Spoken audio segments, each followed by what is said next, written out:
Welcome to the Future Is Freelance podcast, brought to you by Zolo, the operating system of the solo economy. Every week, we'll be serving up an audio cocktail of expert tips, inspired insights, and stories from the frontiers of freelancing to help you grow your borderless business to new heights and live life on your own terms. So kick back, grab a snack, and let's get started.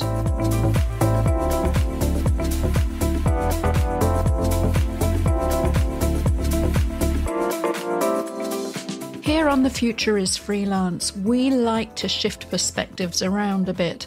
Sometimes we swoop and dive down deep like we did last week, taking a very close look at one particular aspect of freelancing you might not be familiar with. Today, we're zooming right back out to the most strategic level possible in the company of Dean Kuchel.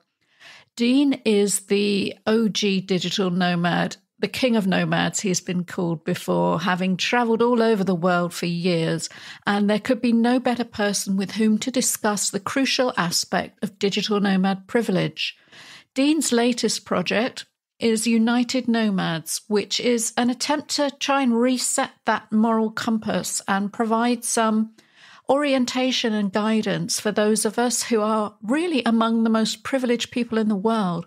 It's easy to forget that we are the new 1%, those of us who are fortunate enough to be able to take our businesses with us wherever we want and truly enjoy the flexible future that offers. We can do more to give back materially and in our actions and our thoughts, and also just in our decisions that we make along the road. So I hope you'll find it as inspiring as I did to hear from Dean, and I'd love to know what you think. Enjoy.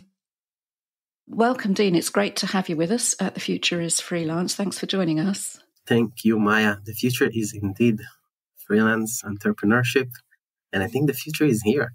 Absolutely. It's very exciting to be a part of it. Yes, it's interesting time. Definitely. It's what a time to be alive. But I'd love to know how we arrived at this particular point in the present future. So for listeners who don't know you, there may be some, can you tell us a little bit about the Dean story? Where is Dean? How is Dean? And how did Dean get to where he is right now?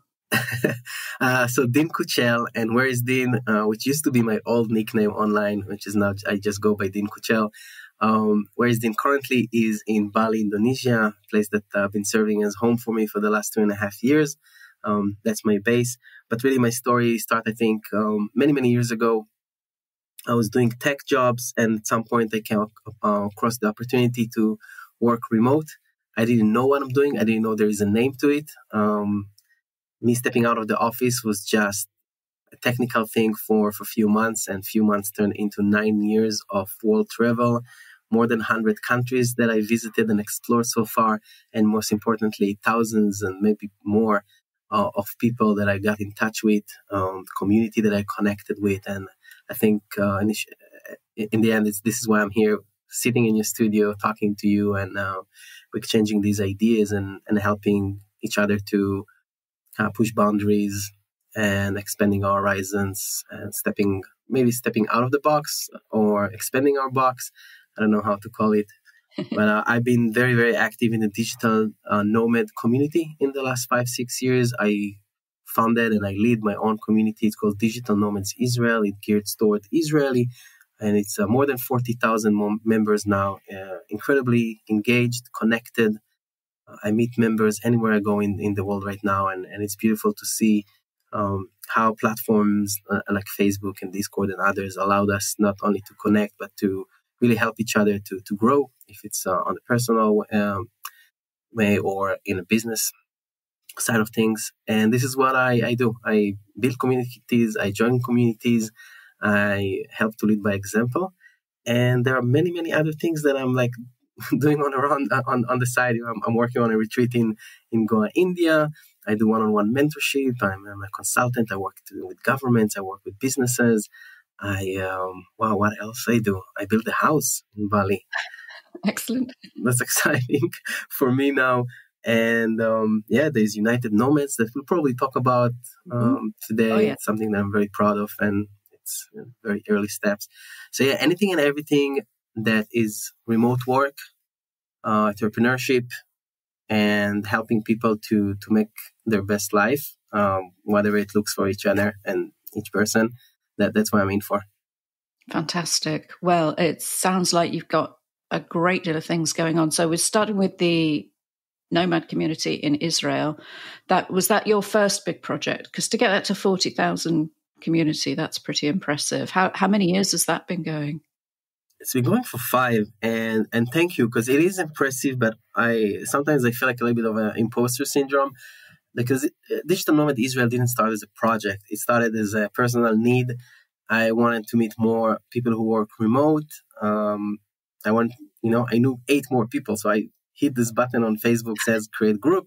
I gave it a name, added 8 people, and 5 years later, I wake up and it's 40,000, and we meet all over the world, and we have events and meetups and etc. So it's something that I got sucked into with a lot of passion, a lot of love. I give it my heart and all my time.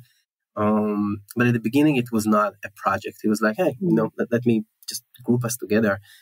And with time, I understood the opportunity in terms of the change I can drive in people's life. And I understood that remote work is not only, look at me, I'm traveling the world and living my best life. It's also a way to change economies. It changed life for people, like really improve their lifestyle, create more opportunities for people, especially coming from developing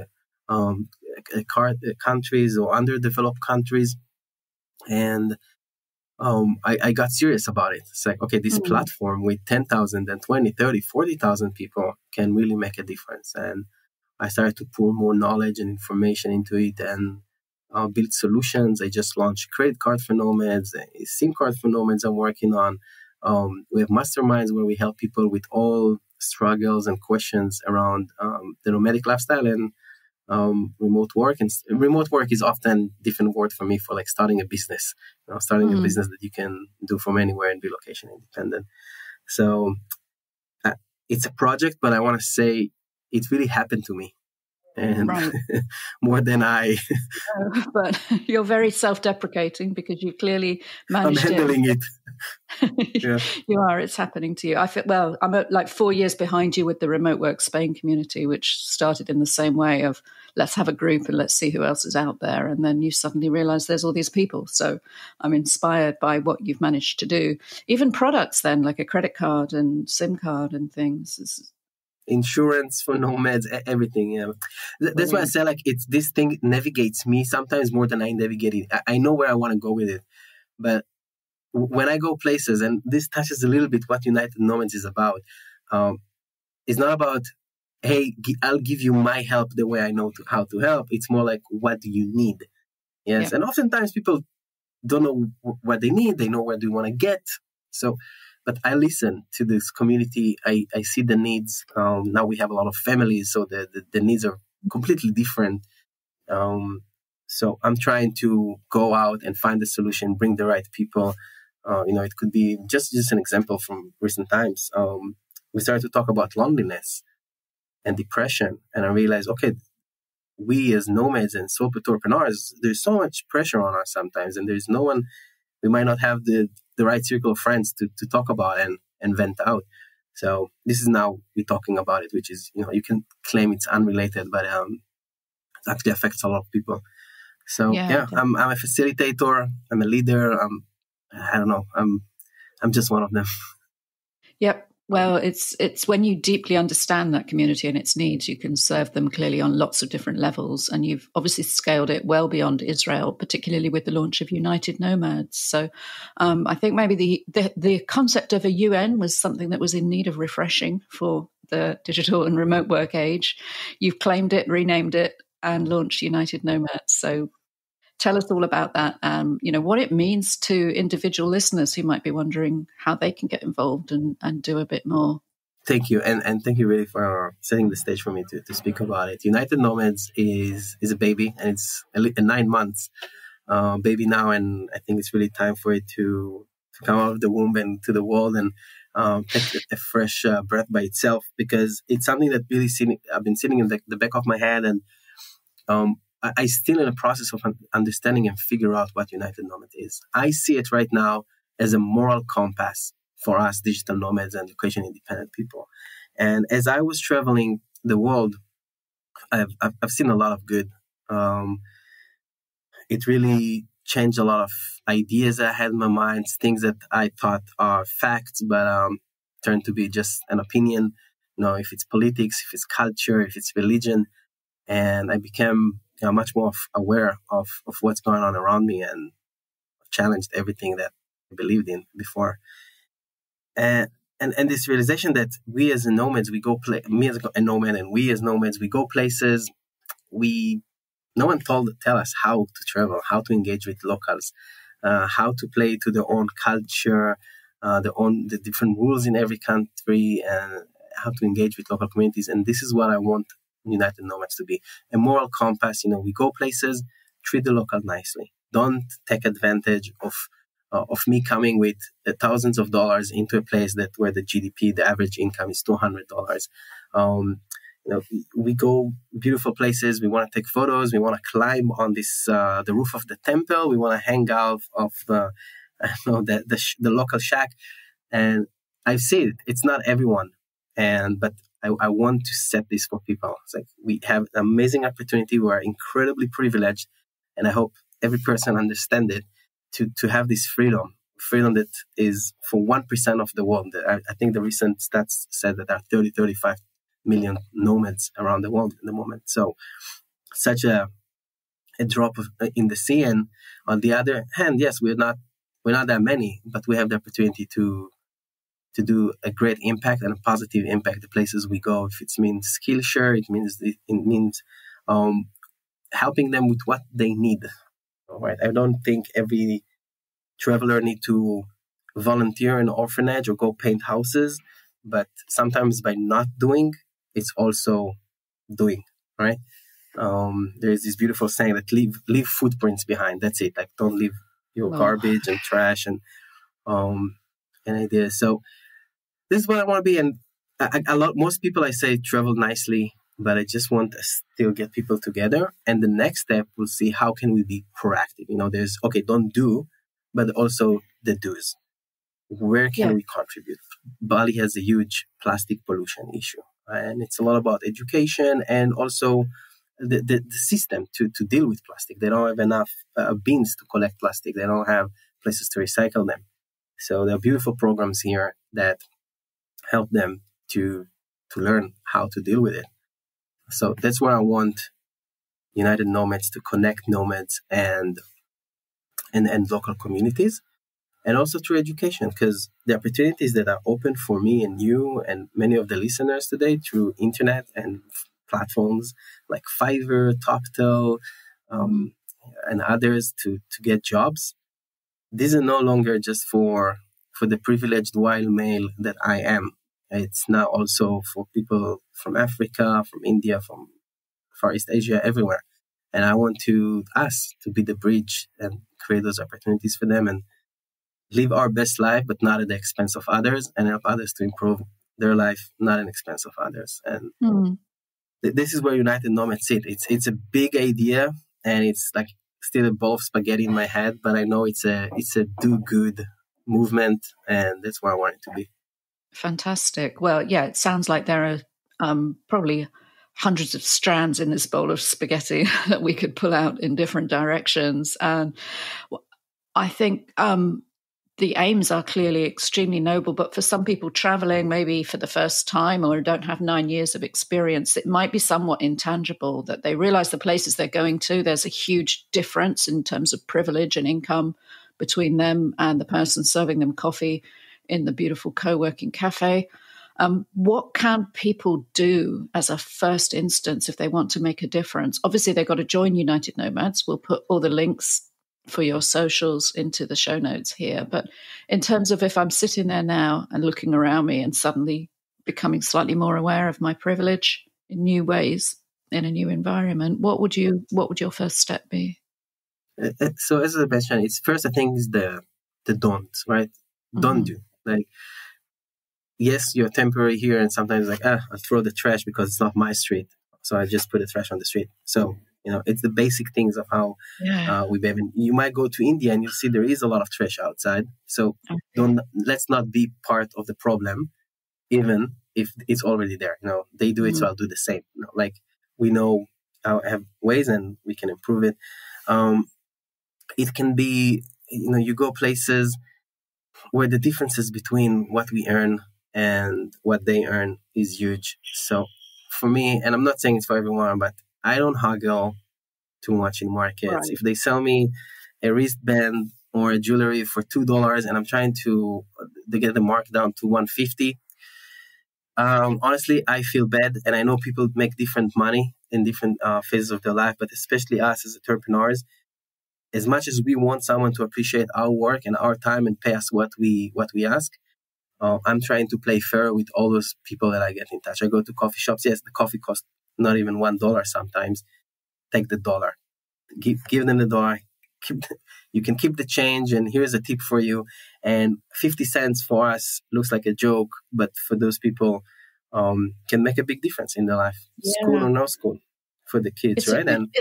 It's a conflict though, because if we pay more for that coffee without haggling, will we put the price of the coffee up for the local people as well? Will we start to influence, not so much coffee, but bigger things like rent and travel within that country? Should we be trying to haggle down to local levels on those investments, or should we be thinking, it's nothing to me, I'll leave it on the table?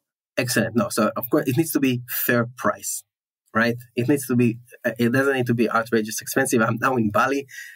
I went to see, I'm hunting for a temporary apartment. For an apartment, they asked me $3,000. Okay, this is like New York City prices, London, Tel Aviv. Okay, for a month. Yeah. Right, and that's a problem. And there is a demand, and okay, that's the market. I'm not gonna play into this. Okay, but it means that I'm not gonna haggle them. I'm not gonna tell them, oh, it's 3,000. I'm gonna pay you 2,000. Like, if that's what you want, okay, maybe someone else. It's good for them, but I respect what they ask for. Okay, I can give them an offer, but I will not tell them, oh, it's not okay what you're asking for. Right. And again, not to try. There's a difference between $3,000 expense for everyone and a $2, $1 expense. And to the point you mentioned, like, aren't we driving prices up by this? Yes, we are. And aren't we improving their life by doing this as well?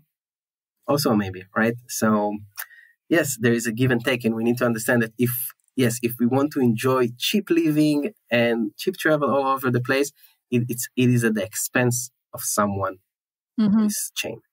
Yeah, right? Because we've got to be very careful who we invest in then, and make sure that it is the local apartment owner rather than the hotel chain or the local coffee shop guy for whom that extra 50 cents, as you say, could really make a difference in his day or his week, instead of somehow sprinkling that money back into international systems that don't really affect local economies. It's very similar. Of course, big chains also employ locals. But I would prefer to go in a local restaurant owned by a local than to go to those businesses owned by foreigners. And also there is always the opportunity to connect with communities. That's more on the proactive. If I'm in a co-work, like let's have an event where we invite the locals to connect, the local youth, the youngs. And oftentimes I go to a co-working space. What do I see? I see only foreigners. Right? Because the locals can't even afford it if they want. So how are they going to be open to those opportunities if they don't have cannot go through the door? So I'm happy to pay $10 instead of $5 to allow for a local person to join these events and meetups and talks, and help them to literally climb this social ladder in many ways. And let me show you how I do things. Yes. Now, I don't think, by the way, that we need to go and change places. Like the rice field farmer and those, they're happy. They live best life. I don't think we go and tell them, oh, you work in the fields, you need to change your life, you're doing something wrong. Really should be a digital marketer instead. Yeah. Yes, exactly. Oh, you should do an online course on how to grow rice. Yeah. Not at all. They live amazing life. This is what they want. This is what I'm not here to change them. I'm not here to tell them follow my religion because it's better. Not at all. It's really about health and food, and the basic needs, that what we see as basic needs. And if I ask someone, hey, are you happy with your life? Perfect. I don't need to change anything about what you do, and I don't need to impose my ideas on how to live your life, right? But it really means to be a good person and nice and kind to everyone. We go places, they might not speak English as good as we are. Even my English is not that good. But sometimes I see people getting mad at them, or you don't understand me, or different cultures. You tip, you don't tip. Understand, learn a little bit where you go. Right? What do you like? Yes, you come to Bali. Everyone wants to be on the beach in bikinis, but you cannot go in a bikini or a swimwear to a temple. For them, it's the holiest place and the most important basics and foundation of their culture. So let's respect it. Yes, okay? Definitely. It can be donation. There are projects like Skillshare and Nomads Giving Back by Tarek. There is not a lot of overlap, and I'm trying to be the bridge between people and those initiatives. So also doing amazing work. So look into their programs and what they do. Yeah, we had an episode with Tarek last year, so I'll link into that in the show notes if people want to hop straight into that one next. They can find out a bit more about Nomads Giving Back and Nomad Skillshare. Yeah, it's a very mature program. They have global presence, and it's beautiful. I'm really, my goal with United Nomads is to supplement what they do and work together and collaborate. So I think this is our responsibility. We managed to avoid so many things being nomads, if that's politics, if it's financial arbitrage that we enjoy, inflation that hit us less. So it's maturity level, and I don't expect anyone, first person that goes on their journey day one, okay, take your time to accommodate, but enjoy the ride, but not at the expense of others. I think that's important. And of course, I'm putting this shout out for everyone. I would love to hear from people what morals are important for them as they travel, as they engage and get in touch with local communities, with local businesses. What's important, what you and others see as significant or something that can leave positive impact. This is exactly where I'm at right now with United Nomad, trying to shape it. And it's funny because I'm not in a place to help, as I said, the white male 40 years old privileged guy like me anymore. But I don't want to be the face of United Nomads as well. I want to have people from all over the world, a super diverse team. They need to decide what the morals are, not me, not you, and probably it's all together. It's all of us. And if people wants to get on board, we'll put the links. But yeah, join in. It's free to join, and it's just a community of thinkers and people who care.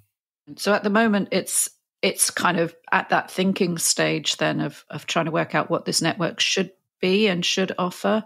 Is that do you have any actual active on the ground projects in train, or is it more at the strategic level presently?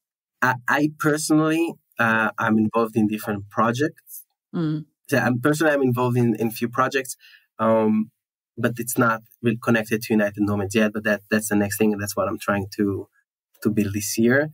I'm actually part of a mastermind group that's trying to get me focused on everything that I do.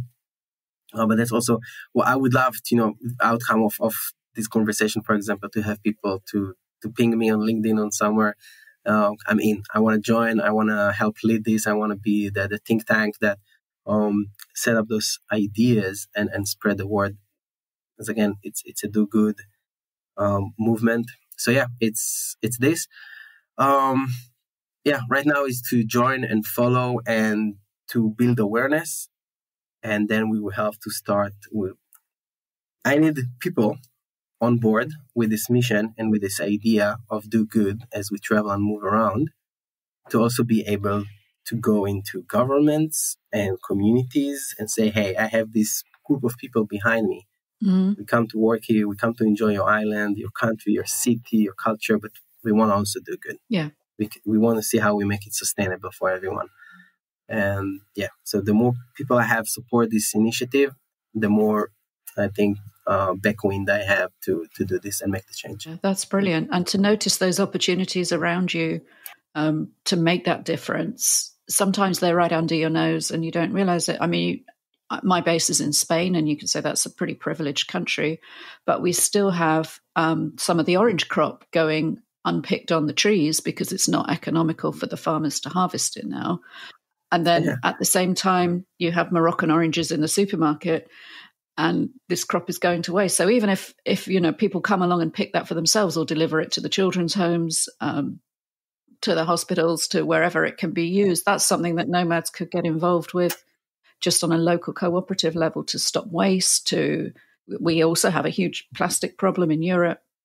There's, even in more privileged parts of the world, there's things that can be done to help the environment, to give back. You've just got to look around and see what needs doing and ask local people, ask them what they need, both as an individual level. Ask them what they need. That's this. This is it. Yeah. Again, I said. So it has to be a bottom-up thing, a grassroots network then, and consulting all the way. What you mentioned now, like ask them what they need, was my biggest mistake at the beginning of my journey. I was always, I thought that, I'm living such good life. People follow me on Instagram. They love what I do. It must be the right thing. But it's not the right thing for everyone. So I thought that what I do is the right thing to do and the one way to do it. But no, I started to ask around. It's like, hey, I see you do it this and that way. Do you need help? It's like, actually, no, I don't need help. Like, my way is excellent and it works for me for 100 years. But on the other hand, I also saw how much a drink with a local guy at the bar, just telling him what I do and how I have access to jobs and more income and freedom and expanded my network helped me. And for them, it's like 1 hour that's like, wow, I didn't know that. No one told them about it. They don't teach them this in school. And so it gives them these ideas and opportunities and inspiration to try something else. It's even spending time with local. I go to, again, I eat out, I work out in co-working spaces. I go to I try to go locals. I don't like to go to these bars where it's just foreigners. Like, I feel like I'm being, I have servants, and I don't like. I want to go places where I hang out with Indians when I work. I hang out with Colombians, with Mexicans, and really become part of the society, especially places where I stay more than 3-4 days. Definitely. And that's those conversations that you're having, they're like sort of mini life-changing consultations. Each one along the way, you're planting seeds of what they can do. And particularly people who are enterprising enough they've put themselves in the way of that conversation. I guess they've gone to the bar to hang out with the strange foreign digital nomad people. They're open to that knowledge. They probably speak 6 languages from serving those drinks to this strange tribe of laptop people coming and going. And the fact that you're taking the time to sit and have that conversation and ask them what they need, what's the next step for them, the next rung on the ladder that can offer them choice in their life. I think that's amazing. And maybe we've got to start thinking about starting further down the ladder, the people who won't be in the Facebook groups because they haven't got a laptop or a phone, and they're just, their life is extremely local, and they just simply don't know these opportunities that are out there that we really do take so much for granted. And you're only able to do that work because of you're hyper aware of that privilege and your eyes are open to it. And it doesn't automatically happen with travel, does it? I think, we always have this belief that you go on your gap year, you travel the world, you open your mind, you open your eyes, and somehow you'll absorb all this by osmosis. And then you look around and see people who've been living this life for years and not really touching the sides. And yeah, I think United Nomads is going to provide that bridge, that platform. People maybe want to unpick it a little bit more. These ideas that I have now in my head and the notion that I bring into this conversation is a result of the long time I've been traveling. I've been on the road for 9 years. When you go on a vacation for 7 days to Zanzibar or 10 days to the Maldives, you go there for a very certain purpose. You just want to enjoy the sun and chill, and you don't have to even time to engage with the local. But when you spend weeks and months and you really live your life rather than travel in a place, that's where you start to expose. And this is why digital nomads, many of us, start to speak the same language and see these issues. We start to care about the place we're at because we live here now. Yeah. I'm in Bali. I care about what this place looks like. The pollution from the scooters here, like, let's go electric. It's time. So help them to bridge it and do this. So fantastic. This is what it is. There's so many ways United Nomads is going to expand and go. And the more people are on board, I think the more magic we can create globally. Definitely. And it's just at the right time now, as you mentioned at the top of the call, the demographic of nomads is shifting. It's not 20-year-old white guys with laptops who spend a fortnight here and there in different co-livings. We're seeing families, we're seeing grown-ups, we're seeing people who want to spend a bit longer in one place and put down some cultural roots in ways that maybe they didn't pre-pandemic. And so this is the perfect time to unite that effort. I think it sounds incredibly exciting, Dean. I'm really glad you shared that with us. Tell us about what you're excited about for the rest of the year first. Let's peer just a short distance into the future. Where will we be when we're having this conversation at the beginning of 2024? Yeah, I think that the next year, 2023, is really going to shape remote work. We see a lot of movement now, and a lot of companies shift back and playing with this hybrid mode, trying to make it work for everyone. So I do believe we'll see a lot of companies going back to the office, but there will be a whole layer of people that will say, we tasted this apple and we're not going back, So we'll see some companies adapt. We'll see more people looking for different opportunities, leaving their current jobs that do not want to participate in the remote work world, and they will seek different opportunities. More people becoming entrepreneurs, starting their own businesses, and leaning into the opportunities of being a solo entrepreneur.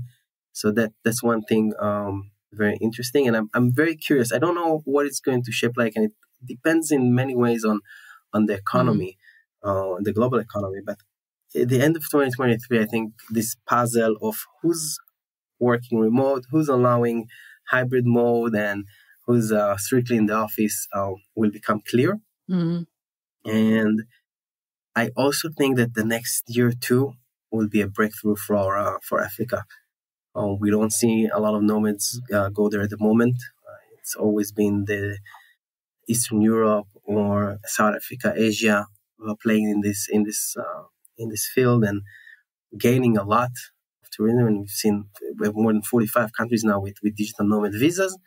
So I think it's Africa time to call people in, to have them come with their brain power and the money, and start. Let's look working spaces and co-living and people for communities to come together. And as we see families move to Thailand, we'll start seeing family moving to Zambia or Kenya.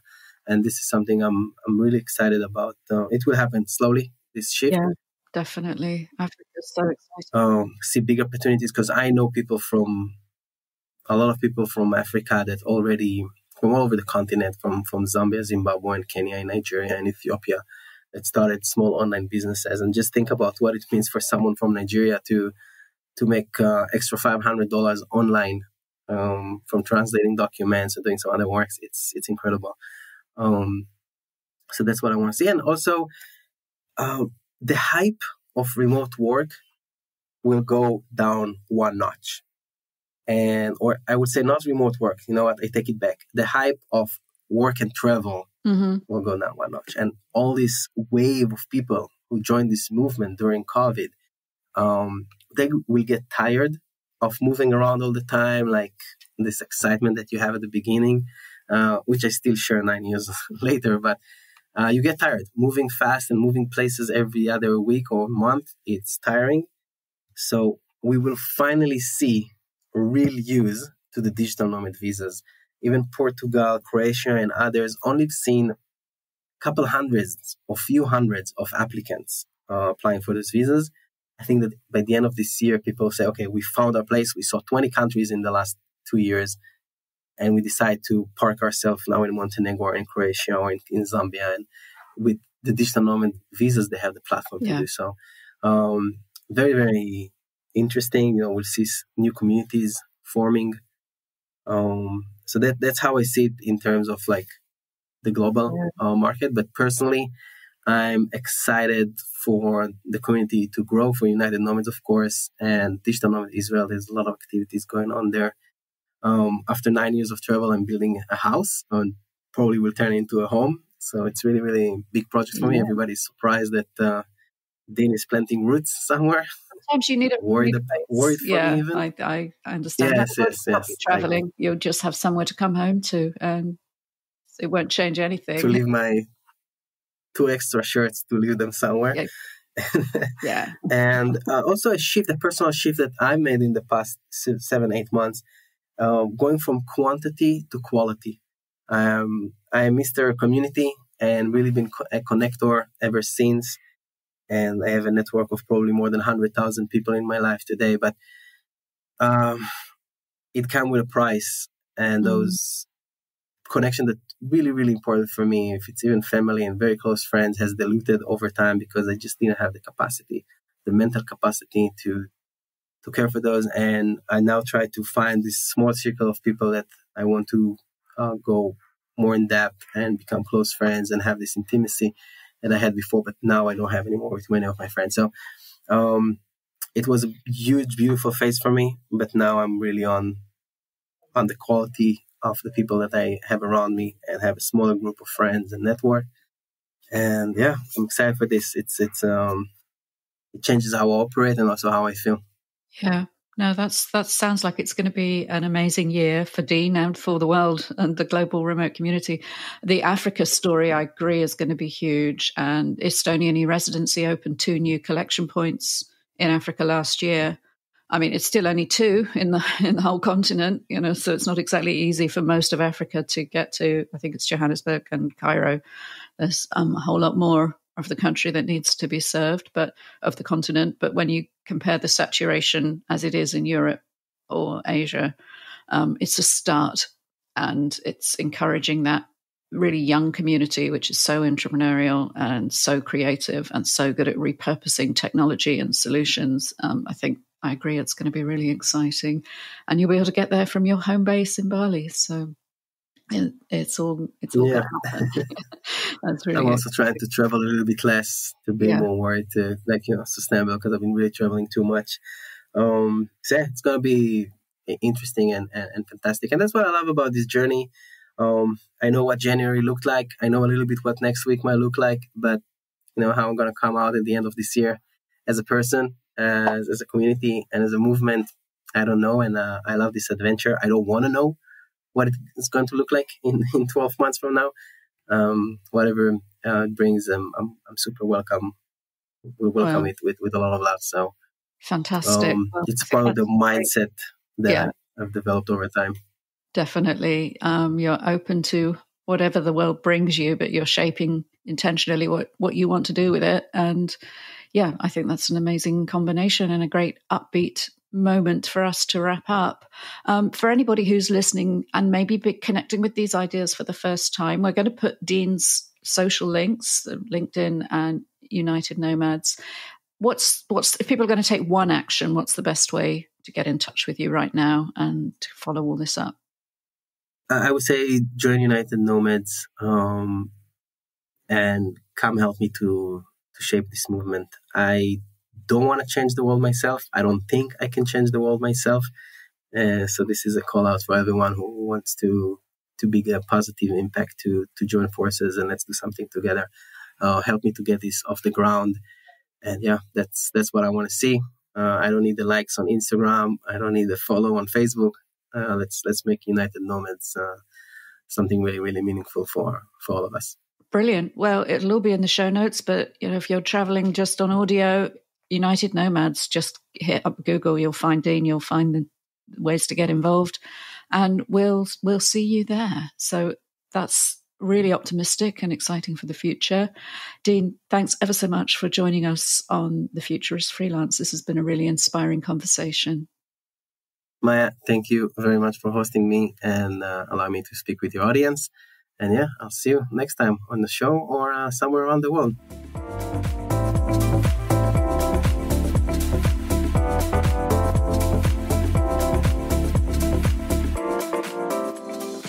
You've been listening to the Future Is Freelance podcast, brought to you by Zolo.io, who offer compliance, taxation, invoicing, and admin solutions for fiercely independent solopreneurs across the globe. From simply getting paid to launching a full EU-based limited company, Zolo has you covered thanks to Estonian e-residency and a superb suite of streamlined business software. If you enjoyed the show, please like, rate and comment and subscribe to our feed wherever you get your podcasts.